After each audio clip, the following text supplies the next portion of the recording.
Now, it's been suggested by a former Amnesty employee, Geeta Sahgal, that, and I quote, associations with organisations like Cage were highly damaging and that Amnesty had damaged the cause of the human rights culture.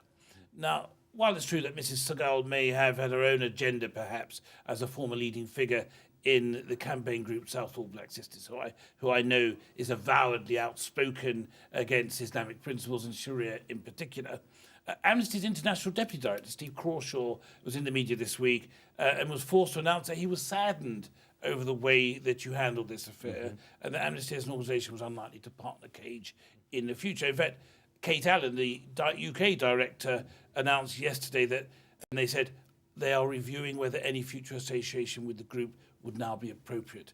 Was the position adopted by Amnesty a surprise to you? And do you now have any regrets? I can't speak about what the decisions that other organisations make, Carl. You know, we have good relationships with people across the human rights sector. You'll be aware that, for example, Clive Stafford-Smith from Reprieve, you know, spoke about us in glowing terms about our work, about the positions that we take, and you know, recognised the fact that the vast majority of the statements we made in the press conference from certain parts of the press were misappropriated and misrepresented. So you know, that's an important part of all of this. And of course, you know, organisations are looking at the media and they're having to respond to what they believe the media is saying rather than what we're saying.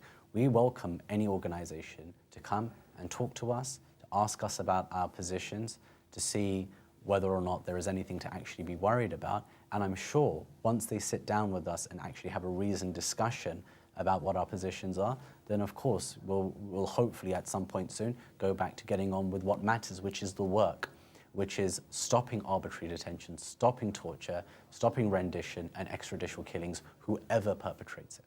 Now, two of your major long-term funders, the Joseph Rowntree Charitable Trust and the Roddick Foundation, have now become the subject of Charity Commission investigations over grants made to Cage. I'm aware that previously in the months leading up to now, they have been investigated by the Inland Revenue for all sorts of reasons, and there have been suggestions of some sort of foul play, dark forces working to shut you down.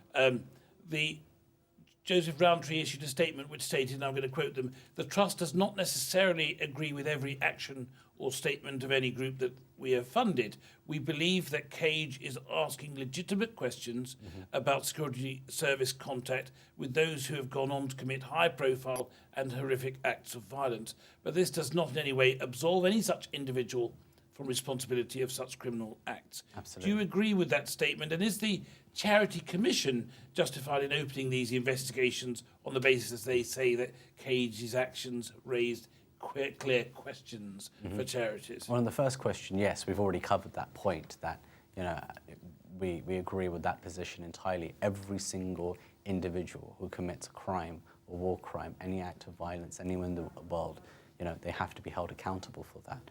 Okay, but in terms of whether or not it's justified, of course we don't think so, because we haven't said anything unreasonable at any point.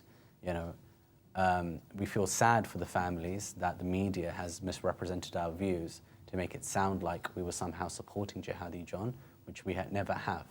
And it's very important for the families that they realise that, what we were talking about. So do you have a specific message for them? Now you've got a platform. If they're watching, then I would say to them that, I can quite honestly say that I as a Muslim cannot support what's going on in terms of the killing of these people. It's impossible for me to do so. But what I do want them to maybe help us do is to push the government to ask the questions that need to be asked about what happened in the UK, because that's an important part of this story.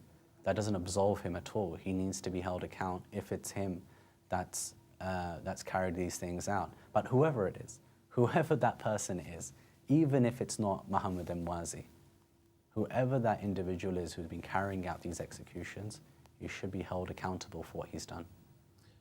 Asim Qureshi, Regional Director for Cage, thank you very much for joining us on Islam Channel. Thank you.